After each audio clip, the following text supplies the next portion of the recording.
as they say in somewhat good English, very good. Thank you. थोड़ा समय का ध्यान देने की जरूरत है. मदन, सोनी.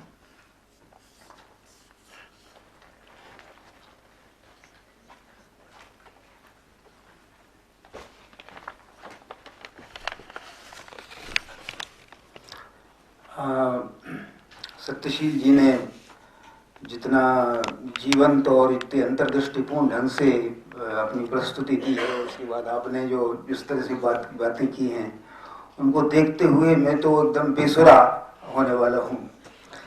अशोक जी कह रहे थे कि लोग तय करके आते हैं अपना विषय, उसी पर बात करते हैं, जो विषय दिया गया होता है उस पर नहीं बोलते हैं. मैं इसका अपवाद पेश कर रहा हूँ. वो अपवाद दुर्भाग्य से ऐसा है कि पूरी तरह से इसी विषय पर केंद्रित है वो लेख. कुमार जी पर वो नहीं है. मेरी संगीत की जो भी थोड़ी बहुत समझ है, जो 30-40 सालों से संगीत सुनते हुए जो भी बनी है, उसके आधार पे और कुमार जी को प्रत्यक्ष तौर पे सुनते हुए जो भी मैंने उनको समझा था, उसके आधार पे मैंने एक लेख कुमार जी पे लिखा है जो इस पत्रिका में छपा हुआ है. तो ये कुमार जी पर नहीं है, लेकिन ये संगीत और विचार के विचार पर है.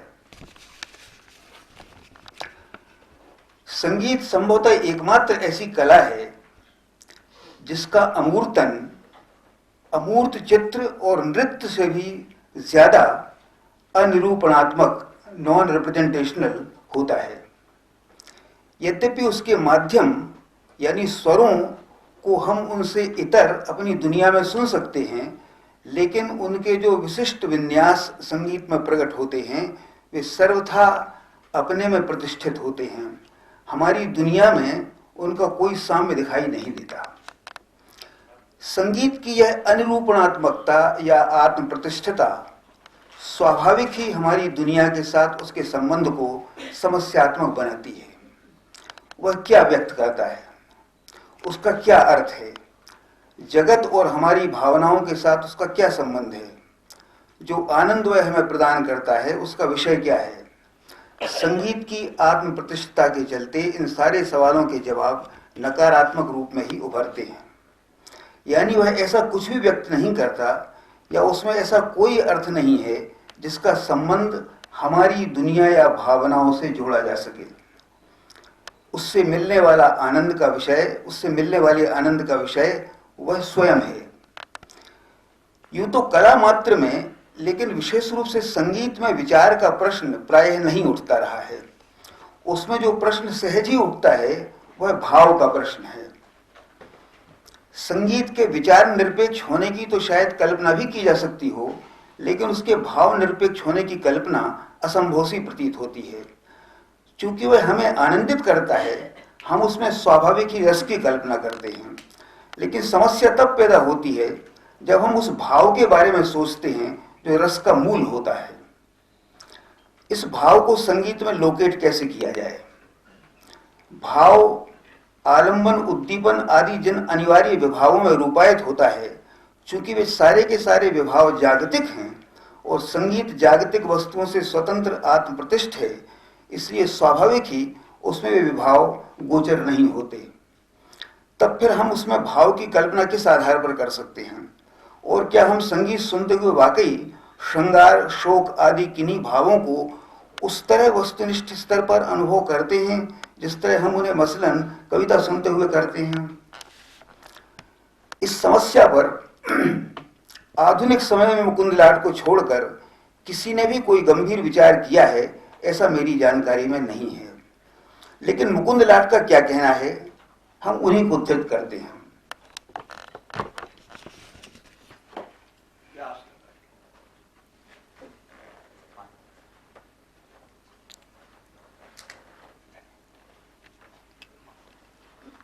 लोग अपनी बोतल साथ ले जाए. मुकुंद लाट, संगीत की महिमा यही है कि यह लोक से स्वतंत्र एक भावना लोक का दरवाजा हमारे लिए खोल देता है. बल्कि इसे यूं कहना चाहिए कि संगीत यह एक नया तथ्य प्रकट करता है कि भावनाएं अनिवार्यतः लोक सापेक्ष नहीं होती. लोक हमारी भावनाओं को अपने रूपों से बांध देता है उनके प्रवाह को सरणियों में ढाल देता है। संगीत इस बंधन को दूर कर देता है और भावनाओं को अपने सहज रूप में ले आता है, जहां वे लोक से मुक्त होकर अपने स्वभाव में व्यक्त होती हैं। क्या इस उद्धरण के पहले ही वाक्य में एक विरोधाभास नहीं है?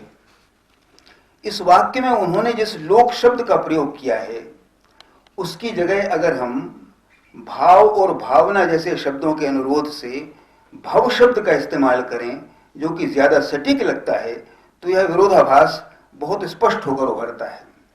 भव से स्वतंत्र भावना लोक, और भावनाएं अनिवार्यतः भव सापेक्ष नहीं होती। क्या वाकई ऐसा कहा जा सकता है? इन शब्दों के अर्थ इसकी इजाजत नहीं देते लगते। भावना शब्द भव से व्युत्पन्न है। अगर हम यह मान भी लें कि भावनाएं अनिवार्यतः लोक सापेक्ष नहीं होती, तब भी इन भावनाओं की चरितार्थता के लिए जो विभाव अनिवार्य हैं, उनका क्या? वे तो लोक निरपेक्ष नहीं हो सकते। और क्या स्वभाव का अर्थ भी भाव के संदर्भ में ही नहीं खुलता? अन्यथा भावनाओं के अपने स्वभाव का क्या अर्थ है? वे बिना किसी रूप या आधार के अपने स्वभाव में कैसे व्यक्त हो सकती हैं? यह रूप और आधार क्या होगा? अगर आप कहें कि यह संगीत ही यह रूप है, तो हम यह किस आधार पर कहेंगे कि उस संगीत में अमुक भावना व्यक्त हो रही है? क्या इस सारी समस्या के मूल में उसी निरूपण रिप्रेजेंटेशन की धारणा नहीं है जिससे संगीत को मुक्त बताने के लिए प्रयत्न किया गया है? मुकुंद लाठ अगर एक ओर संगीत के भावना लोक को लोक से मुक्त बताते हुए उसे अनिरूपणात्मक कह रहे हैं, तो क्या दूसरी ओर उसे भावना की अभिव्यक्ति बताते हुए निरूपणात्मक ही नहीं कह रहे हैं? अन्यथा संगीत को भावना से जोड़ने की क्या जरूरत है? क्या जरूरी है कि उसे रस की पदावली में विनियोजित या अनुकूलित किया जाए? क्या उसे आत्म प्रतिष्ठ कहना भर पर्याप्त नहीं है, जैसा कि उन्होंने ही इसी प्रसंग में अन्यत्र कहा है?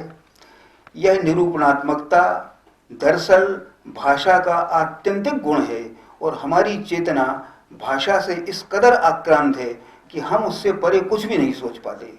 हम उससे मुक्ति पाने के लिए उसी के भीतर भटकते रहते हैं। हम में लोक से मुक्ति की स्पृहा तो जागती है, लेकिन वह मुक्ति पाकर हम अंततः उस भावना में शरण लेते हैं जो लोक का ही सबसे प्रबल विक्षेप है।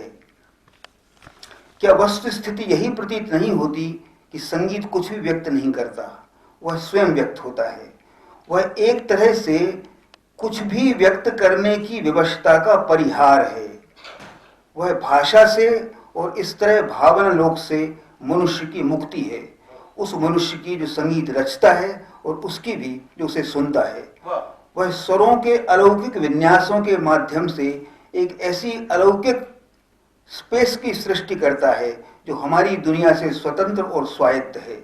संगीत से मिलने वाला आनंद एक साथ अपनी दुनिया से विस्थापित मुक्त होने का और इस अलौकिक स्पेस पे स्थित होने का आनंद है। इसका यह अर्थ नहीं कि संगीत की सृष्टि में भावनाओं की कोई भूमिका नहीं होती, वह निश्चय ही होती है, लेकिन भावनाओं के साथ संगीत का नहीं संगीत कारक संबंध होता है। चूंकि वह इसी दुनिया का बाशिंदा है, वह भावनाओं में रचा बसा होता है। बल्कि शायद हम यह भी कह सकते हैं कि चूंकि वह अतिरिक्त रूप से संवेदनशील होता है, उसकी भावनाएं सामान्य मनुष्यों की तुलना में अधिक ही मथती उद्वेलित करती होंगी, लेकिन वे संगीत में स्थानांतरित या रूपांतरित या प्रतिबिंबित नहीं होती। बल्कि हम शायद यह भी कह सकते हैं कि चूंकि वह अतिरिक्त रूप से संवेदनशील होता है, उसी भावनाएं सामान्य मनुष्यों की तुलना में अधिक ही मथती उद्वेलित करती होंगी, लेकिन वे संगीत में स्थानांतरित या रूपांतरित या प्रतिबिंबित नहीं होती। वे शायद केवल संगीत रचना को उकसाती हैं, संगीतकार की आवाज में विक्षेप पैदा करती हैं, उसे वह आकार देती हैं जो संगीत को उसके राग के पूर्व निर्धारित सांचे में ढले होने के बावजूद वह सिंगुलैरिटी प्रदान करती हैं, जिसके आधार पर हम यह पहचान पाते हैं कि यह अमुक संगीतकार की रचना है। और इसीलिए संगीत सुनते हुए श्रोता न केवल संगीतकार की उन भावनाओं से या उनसे उत्प्रेरित किन्हीं अन्य भावनाओं से साक्षात्कार नहीं करता, वह अपनी भावनाओं को भी अनुभव नहीं करता। इसके विपरीत वह अपने भावलोक से मुक्त होकर उस स्वायत्त स्पेस में स्थित होता है जिसकी रचना संगीत ने की होती है, वह उसी स्पेस का भावन करता है। लेकिन विचार का संगीत के साथ क्या संबंध है? जहां तक पश्चिमी शास्त्रीय संगीत का सवाल है, वह इस अर्थ में विचार प्रेरित और विचार निरूपक, विचार निष्पादक प्रतीत होता है कि उसकी अधिकांश रचनाएं किन्हीं ऐसे विषयों पर आधारित होती हैं जो अपने दायरे में न सिर्फ भावनाओं को बल्कि किन्हीं खास विचारों को भी समेटती हैं। यही नहीं बल्कि उनके कंडक्टर और श्रोता इन विचारों या विचार मूलक विषयों से तादात्म्य स्थापित करते प्रतीत होते हैं। कभी कभी कंडक्टर को मूल रचना के व्याख्याकार के रूप में भी देखा जाता है, जो पुनः उस रचना की विचार मूलकता की पुष्टि करता प्रतीत होता है। क्या इसी तरह की बात हम हिंदुस्तानी शास्त्रीय संगीत के संदर्भ में भी कह सकते हैं? आखिर वहां भी तो रागों के अपने नाम हैं। क्या यह नामकरण हमारे आपके नामों की तरह निरा स्वैराचारी हो सकता है, जिसका उद्देश्य सिर्फ एक राग को दूसरे राग से अलगाना मात्र हो? ऐसा लगता नहीं है। लगता यही है कि उसके पीछे कोई विचार प्रक्रिया रही होगी, जो आज भी उस समय परिलक्षित होती है जब कोई संगीतकार कोई नया राग इजाद कर उसका नामकरण करता है, जैसा मसलन कुमार गंधर्व ने किया है। इसी तरह राग की प्रस्तुति को भी उसकी व्याख्या के रूप में देखा जा सकता है, शायद देखा ही जाता है। लेकिन दोनों ही स्तरों पर अगर विचार जैसी कोई चीज होती भी है तो वह पृष्ठभूमि में ही होती है। विचार के किसी मूर्त या अमूर्त रूप में उसका फलन होता दिखाई नहीं देता। भले ही किसी राग का नाम वसंत या मेघ हो, उसकी प्रस्तुति में वसंत या मेघ का कोई वस्तुनिष्ठ विचार या भाव नहीं जागता। न ही मसलन शाम के समय भैरव सुनते हुए ऐसा लगता है कि हम उसे असमय सुन रहे हैं। इसी तरह कोई संगीतकार भले ही किसी राग की अपनी सर्वथा निजी व्याख्या प्रस्तुत कर रहा हो, उस व्याख्या के पीछे कार्यरत विचार प्रक्रिया अगोचर ही बनी रहती है। दरअसल प्रश्न यह नहीं है कि संगीत में विचार की कोई भूमिका होती है या नहीं। प्रश्न यह है कि संगीत में विचार विचार के रूप में प्रतिबिंबित होता है या नहीं। जिस तरह हमने भाव के मामले में कहा है, उसी तरह हम विचार के मामले में भी कह सकते हैं कि मुमकिन है कि संगीतकार के अपने कोई विचार, कोई चिंतन प्रक्रिया हो जो उसकी प्रस्तुति की उत्प्रेरक हो, या जो संगीतकार की आवाज में कोई विशिष्ट विक्षेप पैदा करती हो, संगीत को आकार देती हो। लेकिन संगीत में उसकी वस्तुनिष्ठ शिनाख्त असंभव है। फिर यह बात महत्वपूर्ण क्यों होनी चाहिए कि संगीत में विचार होता है या नहीं? महत्वपूर्ण बात क्या यह नहीं होनी चाहिए कि संगीत सापेक्ष या सांगीतिक होकर वह विचार ऐसा क्या करता है जो वह महज विचार बने रहकर या प्रत्ययों की अपनी मूलभूत दुनिया में बने रहकर नहीं कर सकता? मुझे नहीं लगता कि विचार की संगीत सापेक्षता उसे कोई अनूठी दिशा या धार प्रदान करती है। एक तरह से कहें तो विचार का भी अपना एक विभावलोक होता है। उसके अपने आश्रय, आलम्बन और उद्दीपन होते हैं। कह सकते हैं कि रस में जो स्थान भाव का है, विचार की निर्मिति में वही स्थान प्रत्यय का है। विचार का अर्थ महज दिमाग का सक्रिय होना नहीं, विचार में यह क्रियाशीलता प्रत्ययों का और उनके किसी निश्चित सिलसिले का अनिवार्य सहारा लेती है, उन्हें गढ़कर या गढ़े हुए प्रत्ययों को अंगीकार करते हुए। ये प्रत्यय एक बार पुनः भाषा में रूपायित होते हैं और संगीत भाषा का निषेध करता है। वह भाषा की रिक्ति से उभरने वाला अवकाश है। इस अवकाश को स्वरगोचर बनाते हैं, प्रत्यय नहीं।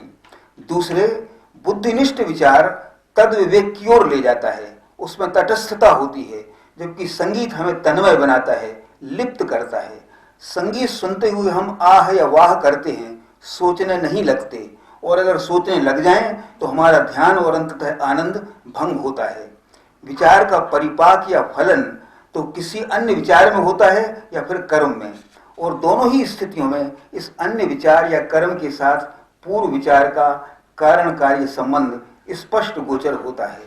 संगीत में स्वरों का विन्यास कारण कार्य परक नहीं होता। तब क्या हम संगीत को विचारहीन कहने की कोशिश कर रहे हैं? क्या हम यह कह रहे हैं कि संगीत बुद्धि का व्यापार नहीं? ऊपरी तौर पर यह अपयश की सी स्थिति प्रतीत होती है, इसलिए क्योंकि हम संगीत को आमतौर से हृदय से जोड़कर देखते हैं और उसे भावमूलक रचना मानते हैं, और जिस सोपान क्रम में, हायरार्की में हम विशेष रूप से आधुनिक समय में विश्वास करते हैं, उसमें बुद्धि को हृदय या भावनाओं से ऊपर रखा जाता है। लेकिन गहराई से देखें तो संगीत हमें एक ऐसी अवस्था में ले जाता है जिसमें हृदय और बुद्धि का यह सोपान क्रमिक द्वित्व अनहुआ हो गया प्रतीत होता है। संगीतकार किसी भी दूसरे संवेदनशील और विचार सजग मनुष्य की भांति भावनाओं और बुद्धि के लोक में इनसे गहरे प्रभावित होते हुए रहता है। अधिकृत होते हुए वह अंततः इन दोनों का मूर्ति भंजन करता हुआ इनसे स्वतंत्र एक ऐसा अमूर्तन रिश्ता है जिसे भावना या बुद्धि दोनों की ही पदावली में व्याख्यायित या अनुदित नहीं किया जा सकता। यह अमूर्तन बुद्धि और भावना के बरक्स एक तीसरी कोटि है जो हमें हमारी दुनिया से जोड़ने की बजाय कुछ समय के लिए इस दुनिया से अलग कर उसे देखने का एक अनूठा परिप्रेक्ष्य उपलब्ध कराती है। धन्यवाद।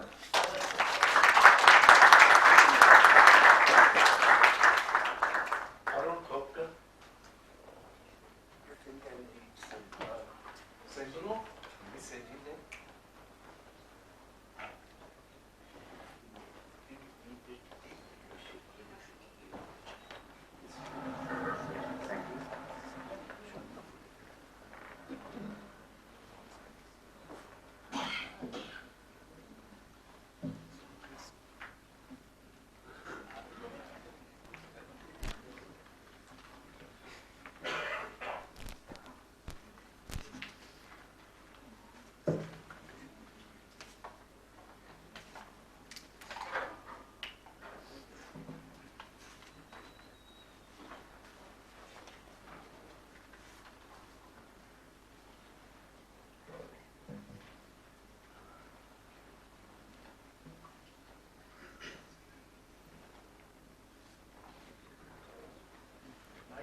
I'll adjust it, don't worry.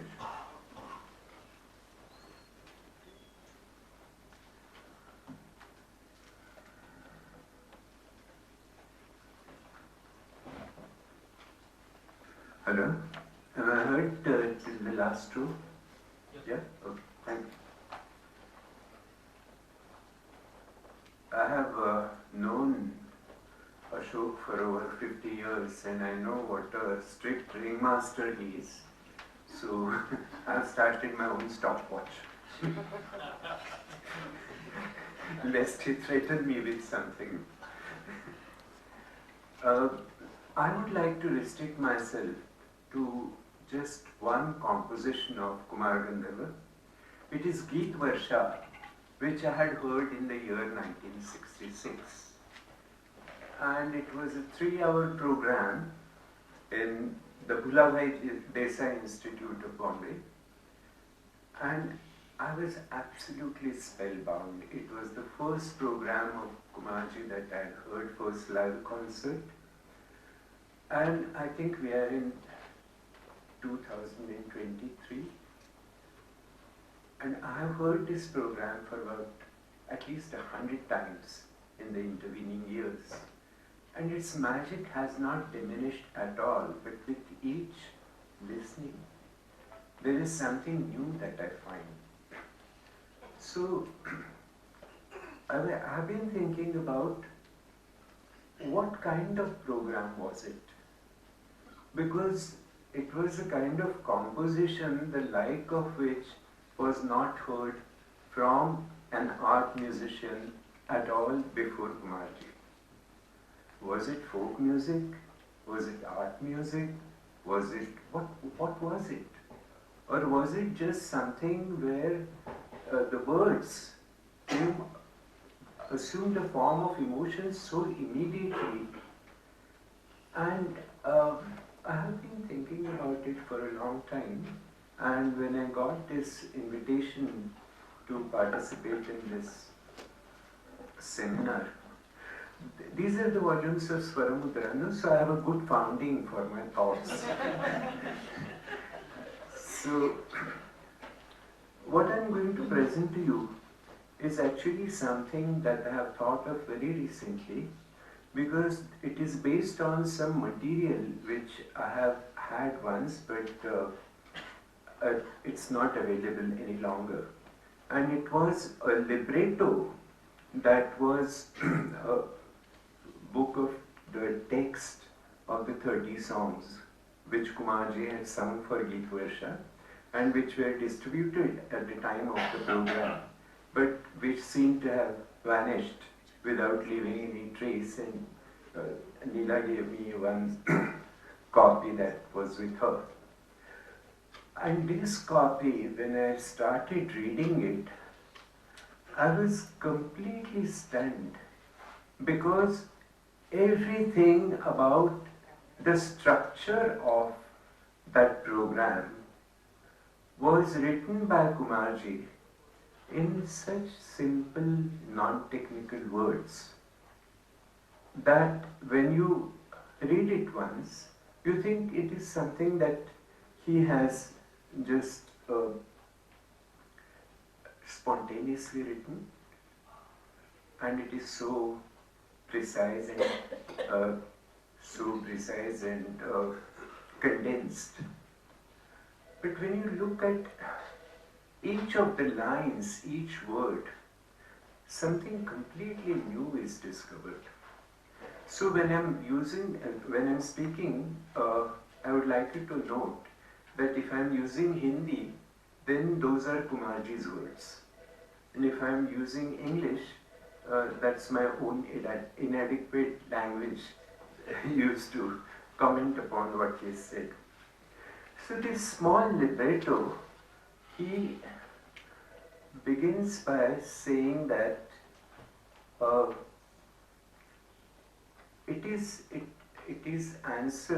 it's an answer. The program is an answer to a very deep emotional need that he had felt. And like an old Indian thinker, you can't express your thoughts without a parable. So he has to cite a parable, and he says that he begins by saying Chambal, Narmada और ताप्ती, कृष्णा, कावेरी और गोदावरी आदि का क्षेत्र केवल और पूरी तरह से वर्षा पर निर्भर है। 12 में से 4 गए तो शेष कितने बचे? अगर वर्षा ऋतु के 4 महीने निकाल दिए तो शेष सारा वर्ष शून्य के बराबर है। So, what does it mean? I'm going to actually, the presentation is more or less like a detective story. And I shall not tell you the end before the story is over. And so he goes on further to say, this is where the anguished need comes. किंतु एक कृषि सभ्यता में वर्षा का स्वयं सिद्ध महत्व को देखते हुए तथा देश के सांस्कृतिक जीवन में उसे प्राप्त स्थान को ध्यान में रखकर सचमुच आश्चर्य होता है कि लोकगीत और शास्त्रीय संगीत में वर्षा को अत्यंत कम स्थान है। न तो जेठ वैशाख की झुलसा देने वाली गर्मी का विवरण है जो वर्षा के आगमन की उत्कंठा को तीव्र बना देता है, और न उस निरभ्र ज्योत्सना की पुलक का उल्लेख है जो खेत में खड़ी फसल को रोमांचित कर देती है। मेरी हिंदी तलफ्फुज़ माफ कर दीजिएगा।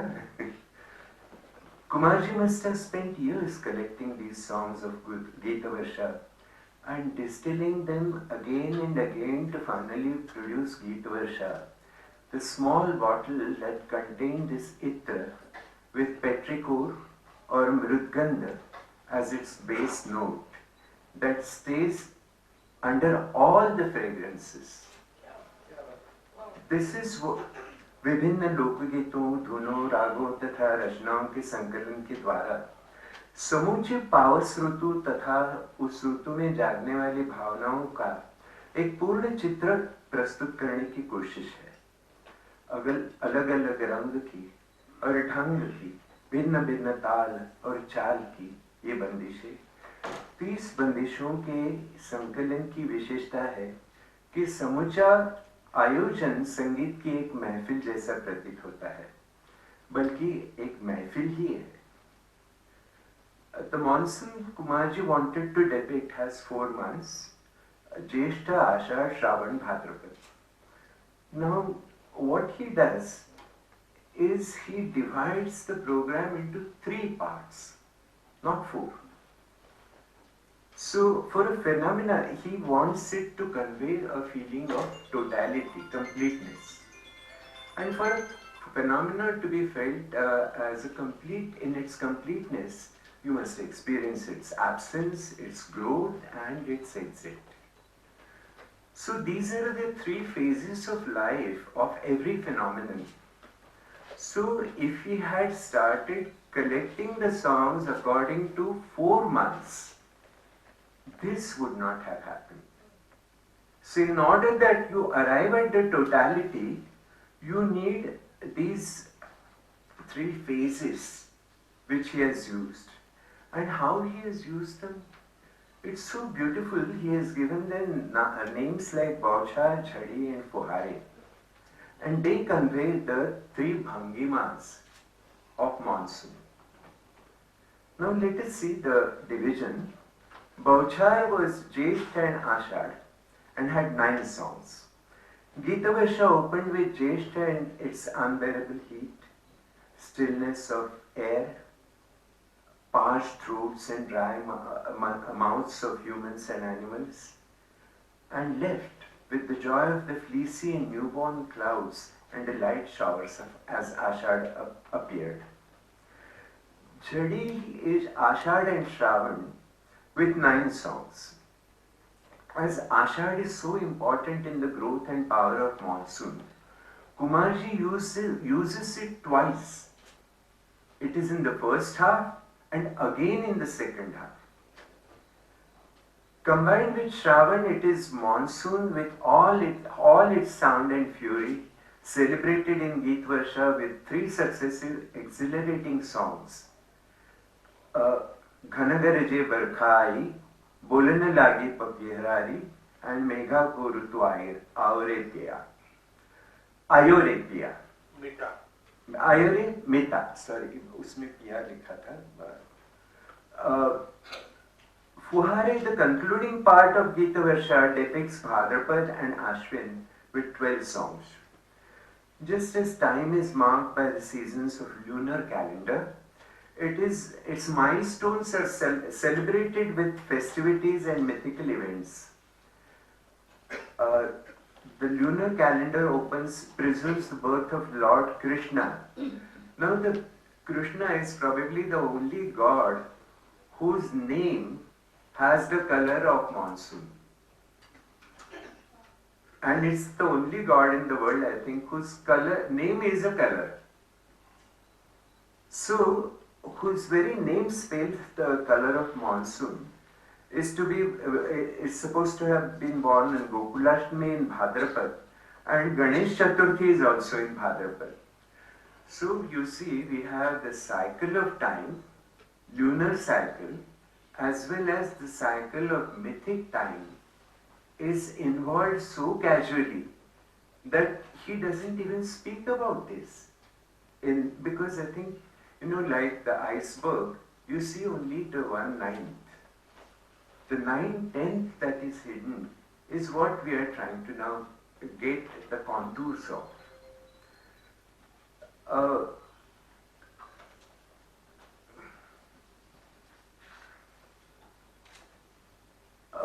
Earlier I had mentioned that in order that you feel the ending of something, either it is you must feel the emptiness or a sense of mono no avare or passing of times, or you must feel a kind of jouissance, a kind of orgasm, to use a common word. So which is again a climax and something is ended. So now what Kumarji does in Fuhare, which is the last section, it's amazing because he expresses the agony of the separation of Krishna's absence. So you have Leja Sandeso Udho Papi, and then there is the ecstasy of Hiramoti Nibije. So one cycle continues, another cycle has ended, the mythic cycle has ended with exit of Krishna because another life for Krishna starts. But life must go on. So Hiramoti Nibije. In Kumarji, the three-part model, the repetition of Ashad in its first and second part, may seem that it is breaking the neatness of four-month model, but it is precisely this repetition that gives it the organicity and unity of a musical composition. Because what you have actually is Graha, Ansha and Nyas. So the three parts not only correspond to three phases of anything, but they are also three musical phases. For the feeling of completeness, the model of genesis, growth and exit is a perfect fit. It is the way we experience any phenomenon in life. And now this 3 is a number about which I would like to comment, that it is the smallest odd number. So if you want to show asymmetry, see all even numbers like 2, 4, etc., they give you symmetry. If you want to show the asymmetry, which is a kind of organicity, it's not a mechanical repetition, then the smallest odd number is 3. Now in Kumarji's composition, not only has he divided it into 3 parts, but what he has done is, then in each of the parts, there is the same kind of beginning, growth and ending. So each part actually repeats the overarching 3-part model. So there is this, each part, now I would like to just mention that each part, the unit is a geet, the song. And a song is a lyric which has generally one mood and shades of that mood but nothing more. If you will kill a lyric if you try and have 5 or 6 moods in it. So lyrical mode, which even as Aristotle defines it, is then leads to, it can lead to a larger mode which can contain it, and that is the dramatic mode. So Kumarji structures each of the parts in the dramatic mode. So what happens is, let us see how he uses this structure. In Gita Varsha, what he has done is, he has done a montage of songs. And the montage first principle is that you take 2 montage cells, geets here, which when they clash should give you a meaning which is not contained in either of them. So Kumarji is mounting actually, I mean he is a great filmmaker, he is mounting a montage of songs. And what are the examples in Bochar? He opens with Ghama Parere. Now this is so sad, and it's in Marwa, and first it is Kumarji's voice and the pukar that you experience. And then what does he do? What is the next song? This first song is not completely faded out, generally in order that a song exists, but as a filmmaker, he has the possibility of using an incomplete fade out because he is singing, he is the nayak, he is the director, he is everything. So he breaks that and goes straight into Nayo Nayo Megha. If you listen to it carefully, in film we call it a transition. You can have a dissolve, you can have fade out, etc. But it is a kind of very quick dissolve. Not very many musicians would dare to do such a dissolve in the middle of such a sharp contrast. So we are now dealing with a dramatic structure, and Gita Varsha abounds in such structures. Okay. So we have these three parts.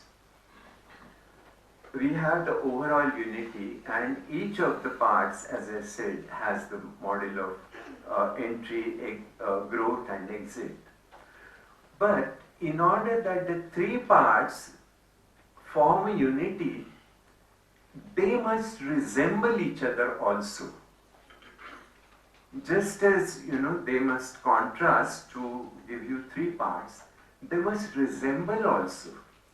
So what he does is, I have just described this beginning of Bochar, and the song of the beginning of Jhadi is again a slow Kare Megha Varasatanahi in Miyaki Mallar.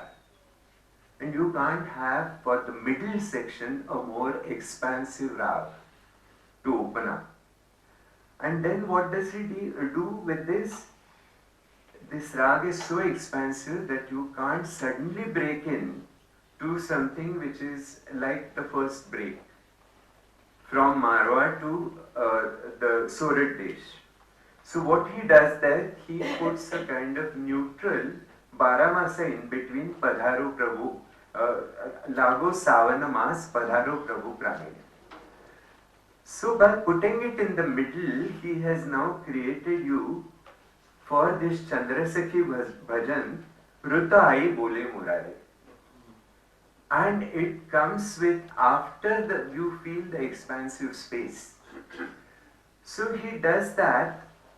What he has done is that he has used the same pattern of contrast. So it's similarity of contrast in each of the three parts. And I think there are people who are much better qualified than I am. So if you look at the program, you will see that the lyrical structure and dramatic structure, and dramatic structures juxtaposing and that kind of montage is finally leading to another form, and I would say that it is an epic form. Because only an epic form can contain lyric and dramatic forms. But is it a lyric form? Because is it an epic form just because it has 30 songs? No, because it has an organic unity. Also, an epic cannot be just a numerical requirement. It has to actually deal with the absolutely fundamental problems of life. Otherwise, it has no right to be called an epic. So just as Ramayana started with that pain of the killing of the bird, this has started with a pain of suffering. So it starts with Kham Parodi. Wow. It is such a, it has epic form in each of its cells. Each blood cell of Geet Varsha has the throbbing of the epic. They all contain DNAs of epic. And that's why he has done this absolutely mega composition. And my contention is not only for its importance, because if you take that Puravaja, what are the words? Puravaja kine bandhayo. So there the reference to ancestors, then the different kinds of relationships between Devar and Bhauze. So all that is the complete life, emotional life of a clan is depicted in an epic. So what I think is, for this I call it the Indradhanush of Shivaputra. And the only question is, epic comes again and again. Will it be stringed again? Can someone take on stringing the Shivadhanush of this rainbow of the Shivaputra? And I'm confident that this epic will be born again and again.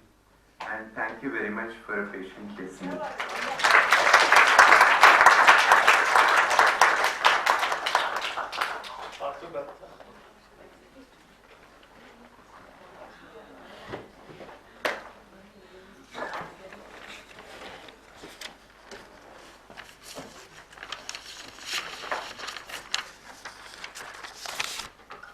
So I'll take the example of Arun Khopkar and actually put on my stopwatch because I don't even have a written paper. So I'm worried that I'll just go. You said 15 minutes? 20? Ashok, I clocked 19 minutes. Okay. 20 minutes or less? 15, okay, fine. Let me make it 15 and then maybe if you can give me 2-3 minutes more just in case I need. Okay. So thank you. I won't say thank you. I just quickly wanted to say something that Anubhuti and me, we have हमारा एक रिश्ता है एक department से. I wasn't her examiner. It's just that we have, we are in the same department. She was a PhD student. I just happen to teach there, and we do something what we call music studies. I don't know what it is. We don't teach people how to sing. We don't do musicology. So, but I don't know. We still puzzle about it. But we certainly listen to music. I think that certainly I can claim. So this is going to be a listener's response to Kumarji, really. So now let me begin with what Ashokji said when he began this thing. And I've heard him say this before, and I didn't know it was from Raghav Menon. I'd actually forgotten. So basically, he says that Kumarji is right in the middle. There is pre-Kumarji music, and then there is post-Kumarji music. I think it's a wonderful formulation. But of course, it's a subjective formulation. It depends. How should I put it? A different fan will put somebody else in the middle. If I am a Mansoor Ji fan, I'll say Mansoor Ji is the most important. Kesar Bhai fan, Kesar Bhai is so and so. So it's a subjective thing. But however, I don't think you meant it quite that way. At least this is my reading. I think we can think of it as a thought experiment. And just imagine that if we put Kumarji in the middle and think about our music like this, maybe we can think about our music history differently. I think that opens up wonderful possibilities. So you did mention that my training is in history, so I am going to talk a little bit about music histories. And I'm going to do two things you asked everybody not to do. A little bit of personal sense moral, and also just move away a bit from Kumarji also. So I hope you don't mind. Right? So let me just begin by saying, since there is such an august audience here, that Kumarji for me exists only in recordings. I know because obviously I say this as a historian, because somebody will say, "Acha, wo to aise karte the." I don't know. I mean, because I have no access. I grew up only listening to what? His LP records. Nothing else was available. Let me tell you, in the 1970s and 80s in Delhi. I've only heard him once or maybe twice, I think.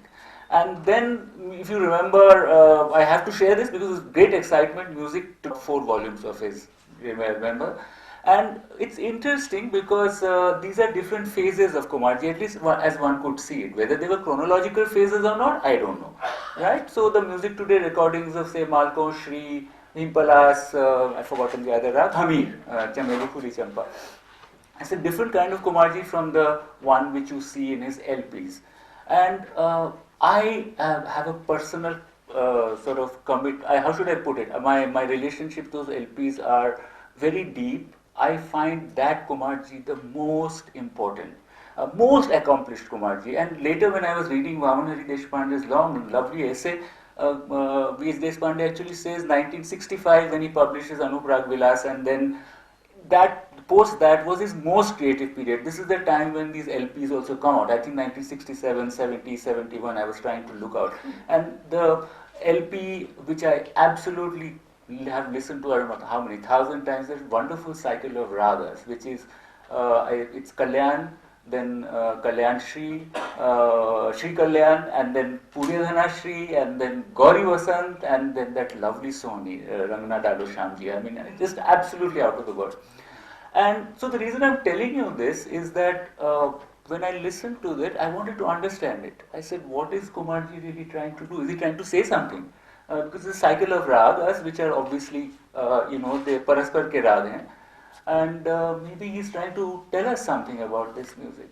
But I have to say, that's why I'm going to comment a bit on music writing and the history of ragas, that when I started reading on Kumarji, true that there was a lot, perhaps the most written about musician, and Swar Mudra is a very good example, these 2 volumes, but the fact is that most of the writings I realized were actually related to, because people felt a kind of connection to his Nirguni bhajans. That was the one that was celebrated. I didn't find that much on Kumarji's Gayaki at really, and in fact about this LP I have found nothing, and I have to tell you, nobody comments on it.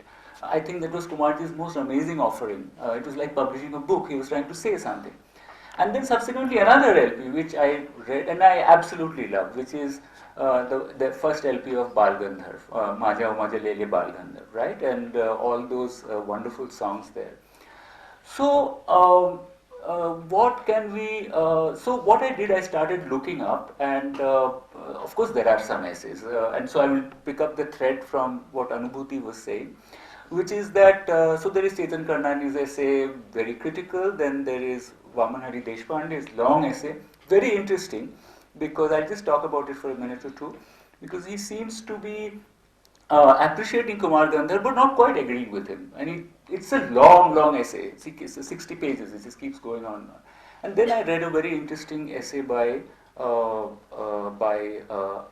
Ranade, fabulous essay. In fact, that also has very insightful comments on the nature of Kumarji's khayal, let me say. This is what I really wanted to really explore and really understand.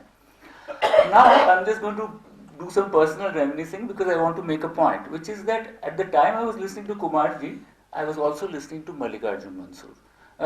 It so happened that Mansoorji used to come to Delhi a lot in the late 70s and 80s. I was very lucky to listen to him. And the generation before me, that is my parents' generation from Calcutta, would always cough. So I would come back feeling very enthusiastic and say, Kumarji ka ye suna, wo suna. And they would just laugh and they said, tumhe kya pata?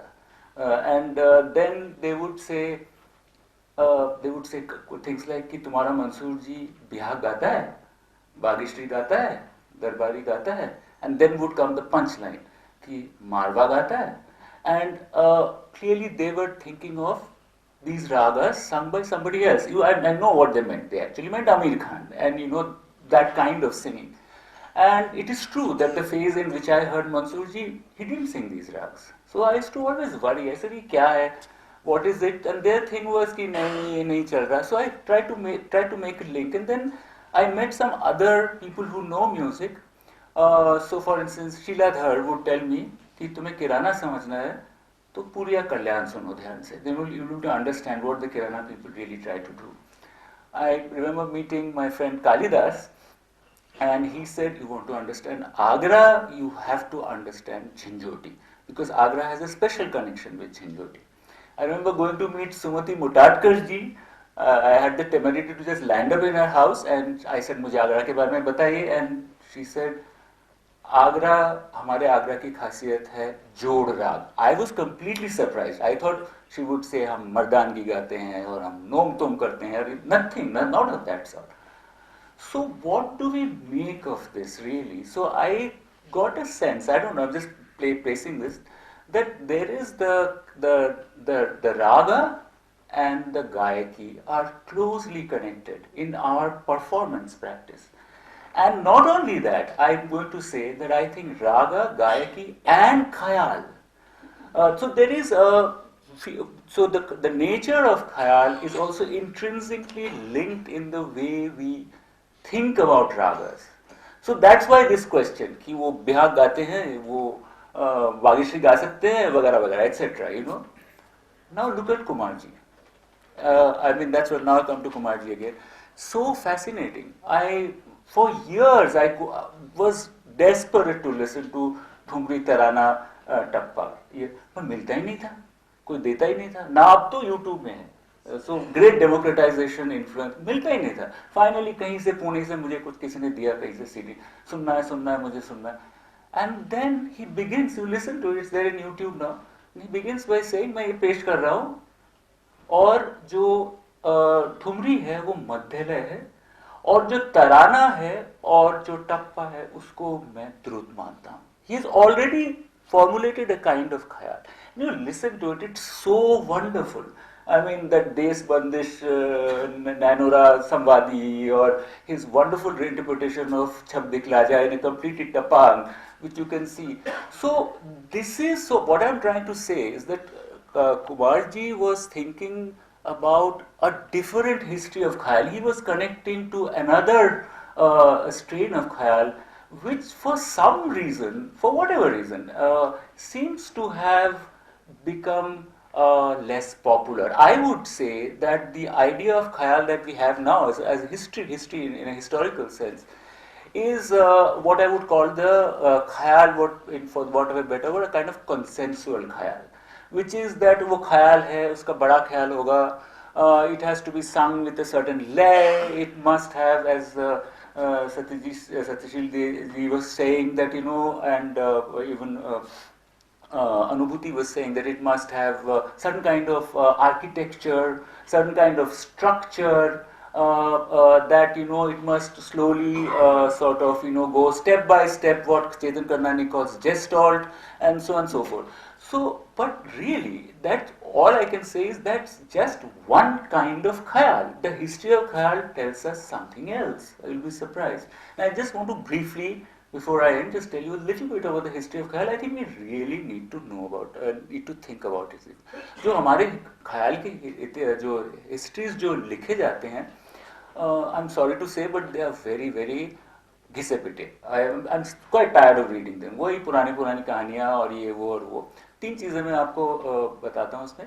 एक में कि एक ये है कि one thing that we have to bring into our music writing, which sometimes is there, it's not that it's not completely, it's missing, which is that if you what we listen to and what we write are sometimes at a variance. So Kumar ji को सुनिए, you will find a different history of khayal. हम पढ़ते हैं तो वो पता नहीं क्या बोलते हैं, कुछ और लिख जाते हैं उसमें, मुझे तो समझ नहीं आता. मैंने जो ख्याल के इतिहास पढ़ते हैं, as if कि that's why always this charge against Kumar ji कि तुम ये नहीं आता है, उनको ये नहीं करते थे, वो नहीं करते थे, etc. etc. The second thing, and this is very interesting, which is that if you look at क्योंकि I am a historian by training, as I said, what is the source for the history? Most of it is oral history, but we actually have a very big source which very few people have used musically, which is recordings, 78 RPM recordings, especially from say 1900 to 1950. And if you look at that, some people have started working on it. So if you look at that huge cache of recordings, a large part of it is raga music. And a large part of that raga music are recordings by Baijis, what we say. They sang Thumri, they sang Ghazal, they sang Geet, but they all knew raga music. If you listen to it, you can see by their training, right? What is even more astonishing is, and I've never found an answer to it, I've asked many people, if you listen to Thumris by them, Gharjan, Zorabai, even Mojuddin, all their Thumris have tans. That has completely disappeared now. They were singing khayal. That was one form of khayal. It may not have been called quote unquote khayal, but so what? That is definitely a long tradition of listening that we of music, of khayal performance that was so important. And I think that Kumarji definitely drew on this. I mean, one of those lovely anecdotes in Shanti Hiranand's autobiography is कि कुमार जी जब लखनऊ आते थे, he never forgot to meet Begum Akhtar.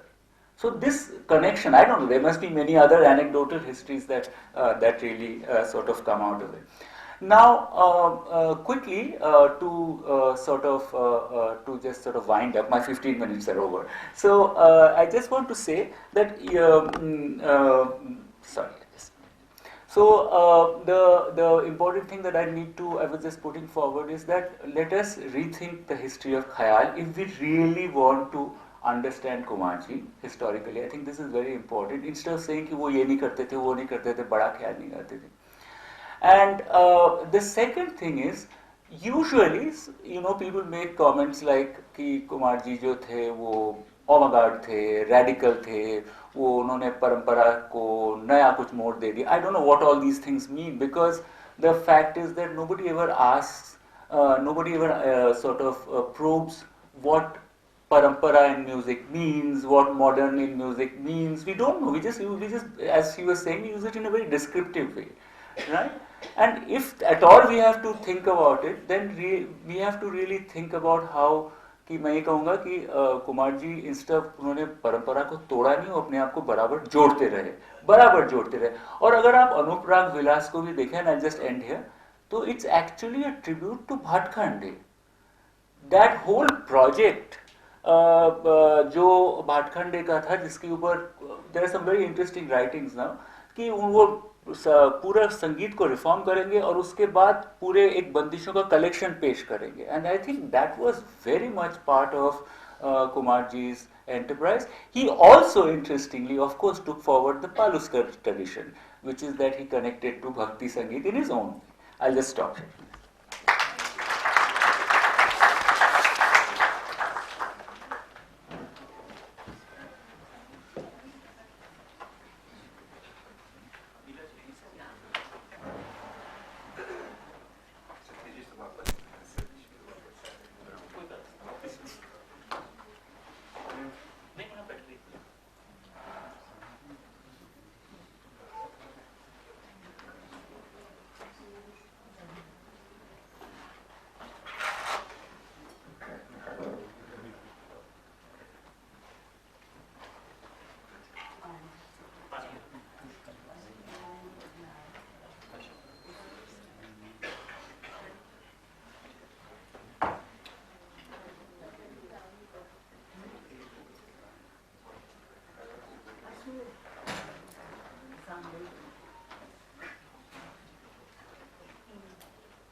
नमस्कार. हिंदी में बात करने की कोशिश करूँगी, इसलिए नहीं कि मेरी हिंदी अच्छी है, लेकिन मुझे हिंदी से प्यार है. अब हो सकता है कि गलतियाँ ज़रूर करूँगी, लेकिन प्यार में सब कुछ चल जाता है, ये मान के मैं आगे जाती हूँ. थोड़ा अंग्रेजी तो आएगा. We have adopted it as our language anyway.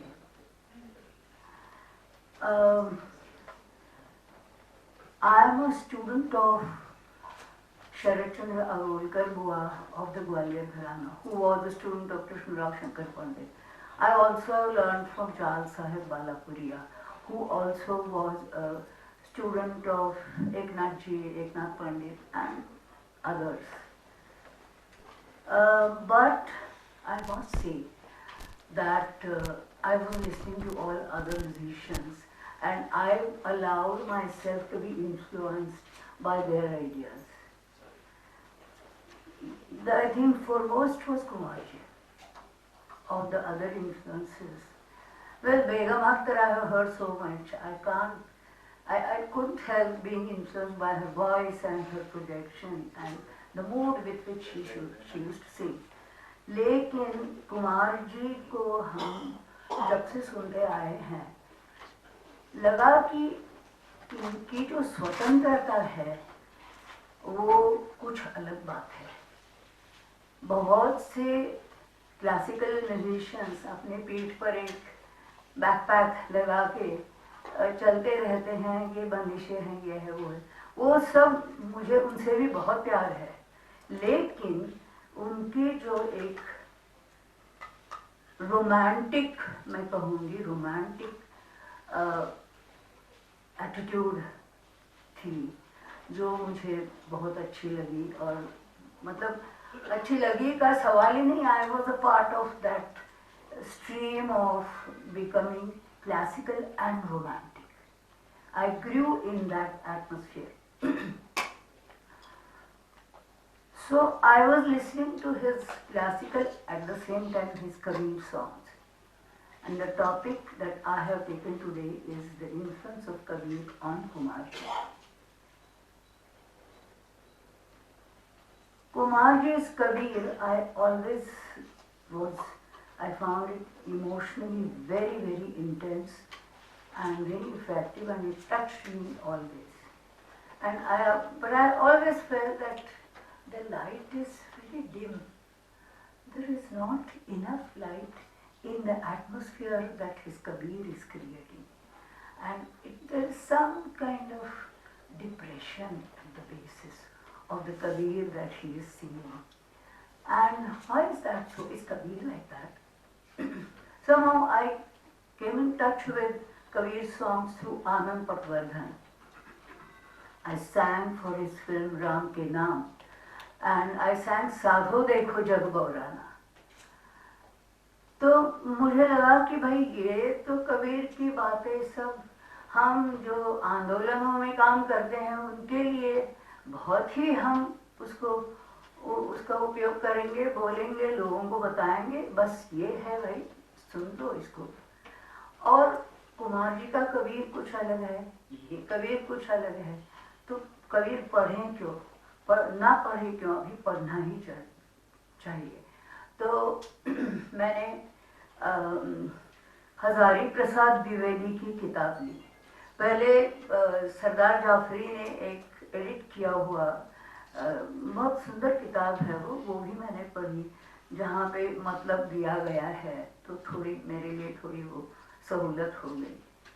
Hazari Prasad Dwivedi ji ने एक बहुत बड़ी प्रस्तावना लिखी है, और जिसने कबीर की भी एक बायोग्राफिकल स्टडी भी उन्होंने ली है, जो मुझे बहुत अजीब लगा कि ये हिंदू विधवा का बेटा जो कर्ण की तरह उसने नदी में छोड़ दिया और उसको एक मुस्लिम जुलाहे ने पाला, और वो न हिंदू है न मुस्लिम, वो बीच का जो उसका रास्ता है वो बड़ा अजीब है। मुझे लगा कि उसी रास्ते पे शायद कोई जो सच होगा तो शायद वहीं पे मिल सकता है, क्योंकि हम ना इसको छोड़ना चाहते हैं ना उसको, और सबसे कुछ ना कुछ जो है वो लेके अपना रास्ता बनाना चाहते हैं। And that अपना रास्ता was a kind of romantic approach to Arun is sitting here, and I am using this technical terms of classical and romantic. I may be wrong, but I may be right also. So let's see. In this romanticism and the seeking for alternatives, alternate path, which I found in Kabir's songs, as I started reading Hazari Prasad. Then I thought, लेकिन कुमार जी का इतना अच्छा जो लगता है उसके अंदर ये एक डिम लाइट और डिप्रेशन का, फ्रस्ट्रेशन का और मृत्यु की भाव उजागर करने वाला ऐसा क्यों ये है, इसको ढूंढना चाहिए। मैं कभी नहीं ढूंढ पाई। अशोक जी ने जब बताया कि ये ऐसा एक प्रोग्राम है, आप बोलना पसंद करोगी क्या, तो मैंने कहा इस विषय पर मैं बोलना चाहूँगी, इसलिए कि ये मुझे ढूंढना है कि ये ऐसा क्यों है। उसके पहले एक चीज़ मैं ज़रूर बताऊँगी कि मेरे सारे गुरुओं के लिए मुझे बहुत आदर और प्रेम और निष्ठाएं हैं, फिर भी I must say that the really soft-hearted and the beautiful person that I came across was Kumarji. Beautiful in his heart. He had never, we had a chance, we had an opportunity to stay in Vyas in Bhanupur for 4 days. And those 4 days, I think, from 8 o'clock in the morning till 8 o'clock in the evening, we were sitting together and Kumar was talking in between. कहीं chance मिला तो मैं एक सवाल पूछ लेती थी, नंदू भी पूछ लेते थे, तो इस तरह हम बातें सुनते रहे थे और मैं रिकॉर्ड भी कर रही थी। उन्होंने कभी भी मना नहीं किया रिकॉर्ड करने के लिए, जैसे कि बहुत सारे क्लासिकल, इसको रिकॉर्ड मत करो, मतलब बहुत अच्छा गाना रिकॉर्ड मत करो, ये उनका एक पहला तत्व हो जाता था। इन्होंने कभी भी मना नहीं किया। मुझे लगा कि ये कुछ अलग मामला है। And this individualism and this individual maybe different perspective on music and life is something which perhaps is at the basis of his career. And only when I read Linda Hess's book that I came to know, which Kalapini told me, you read Linda Hess, she has written on this topic. And it's actually, I read only the first chapter and the introduction, but she has given very good material on this topic. क्योंकि मुझे ऐसे उसमें दिखाई दिया कि कुमार जी वो शीलनाथ स्वामी के वहाँ जाते थे, उनका भी अपना एक शब्दामृत करके उनका एक कबीर का जो फॉलोअर बहुत कैटेगरी है कबीर की। ये बहुत होता है क्योंकि हर संत की कविताओं में इतना कुछ मिल जाता है कि उनके फॉलोअर्स बन जाते। जैसे तुकाराम के फॉलोअर्स थे, ज्ञानेश्वर के फॉलोअर्स थे, जैसे कबीर के फॉलोअर्स थे। सहजोबाई भी उनकी फॉलोअर थी, जो कहती थी राम तजू पर गुरु न विसार। तो ये भी एक फॉलोइंग जिनको होता है वो एक तरह से कल्चरल हीरोज बन जाते हैं।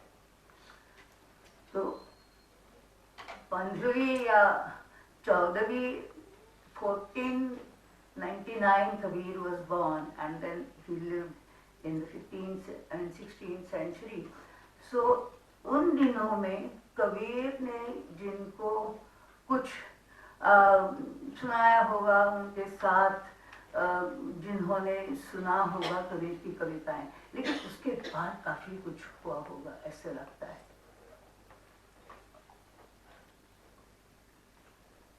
तो उसमें जो फॉलोइंग बनता गया वो 20वीं सदी में शीलनाथ स्वामी का भी होता होगा।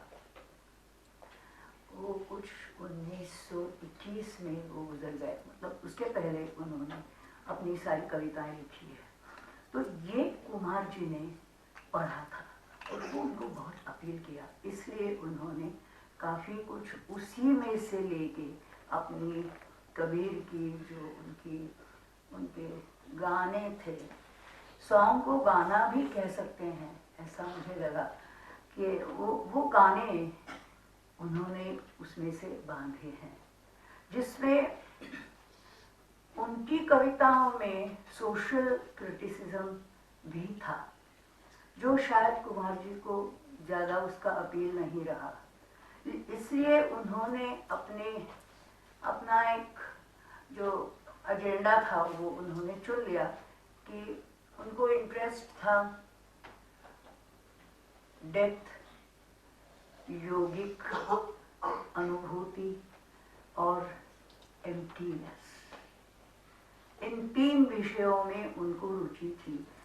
इस तरह लिंडा हेस कहती हैं।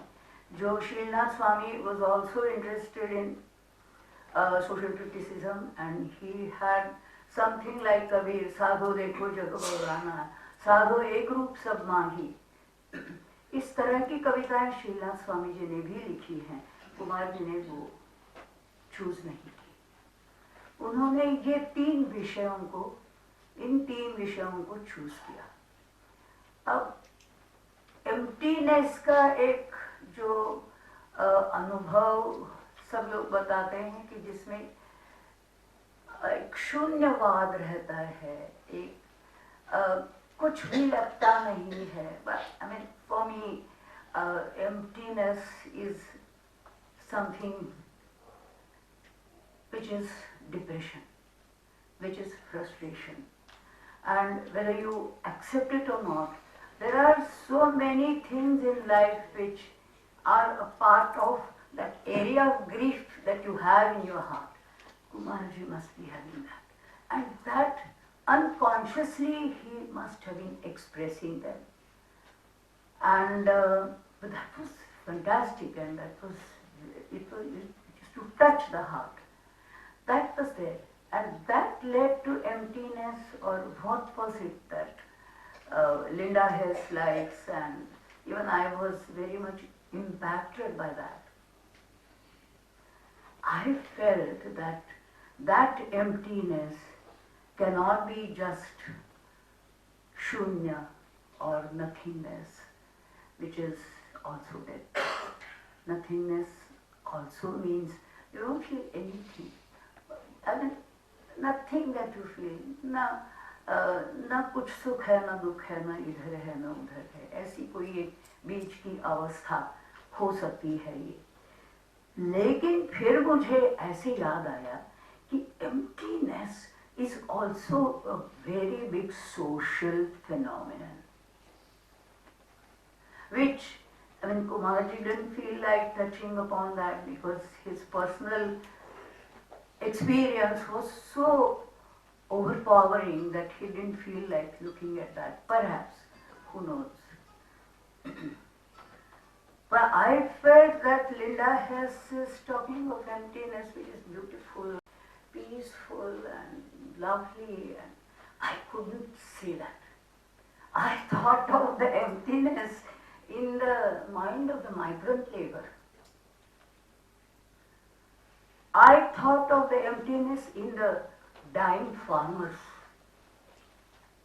I thought the emptiness in the minds of several people who were sitting there in Shahin Bagh. That was also emptiness. And that emptiness comes across in Kabir, which Hazari Prasad Dwivedi has collected. Now, Purushottam Agarwal ji says that Kabir is a generic name. Probably yes. But I can't go and do the research of the early 16th century, mid 16th century to know which exactly was Kabir. To me, whatever has been collected is what I depend upon. And in that, I find that Kabir speaks of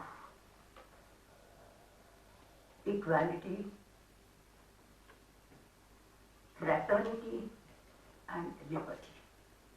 Now, these are the principles that have been given by French Revolution, but Kabir has talked about them. In the Hazari Prasad Dwivedi's book, he speaks about that. He says that एक त्वचा रुधिर पुनि एक विप्र शूद्र के माही साधो एक रूप सब माही. He also says that भाषा में शब्द पुकारी सत्य में भाषाओं अंतर राखो नाही. ये झूठ की बात भी कबीर ने कही है.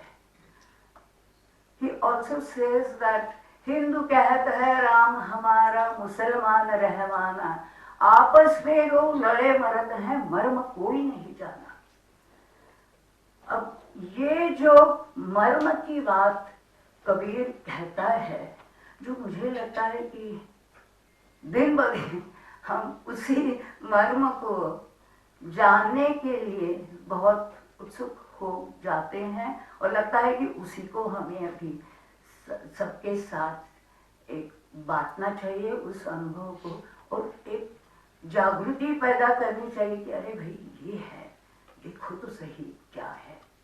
और ये कबीर शायद कुमार जी ने इस कबीर को ढूंढने के लिए हमें इंस्पिरेशन दिया है. और that inspiration also was a great thing. On the one hand his स्वभाव, which was very sweet. I mean, I have seen him only for 4 days and I have not learnt under him, but I have been influenced by his sense of freedom, sense of expression, and वो चला रे चला जा करके उनकी काफ़ी ऐसी बंदिशें हैं कि जिसमें उन्होंने खेतों की भी याद की है, फार्मर्स की भी याद की है. ऐसी जो बंदिशें हैं तो हमें वो हमारे वो पिया सास ननन ये वो सब जो संगीत में आता रहा है, उसके बहुत परे संगीत की दुनिया बसी हुई है। ये हमें ढूंढने के लिए एक इंस्पिरेशन देता है। तो मैं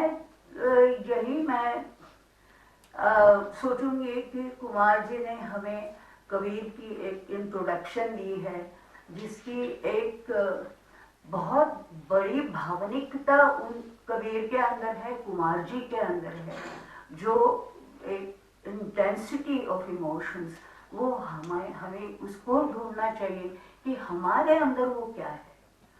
उसको ढूंढते ढूंढते हमें कुमार जी को भी फॉलो करना है और कबीर को भी फॉलो करना है। मुझे ऐसे लगता है कि we have to think of and interpret what emptiness and shunya means. शून्यवाद को, well, you sometimes feel, oh, there is nothing, but what is it that makes you feel like nothing? ये हमें ढूंढना चाहिए। और ये बात शायद मेरे पहले जिन्होंने भाषण दिया उनके मन में नहीं आई होगी, लेकिन मैं कबीर गाती हूँ, तो गाते हुए मुझे जो आसपास आजू बाजू में कबीर की गरज दिखाई देती है, वो मुझे लगा कि वो कुमार जी की देन है, कबीर की देन है। और हमारे जो वातावरण है उसकी भी एक तरह से negatively they have inspired us to think about it. It's not just the positive feeling, but it's also the negativity around that makes you feel, oh, you have to do something. And you cannot do much, okay, but you have to do what we can do. And that inspiration begins from Kumar ji. इतना कह के मैं अपना भाषण पूरा करती हूँ।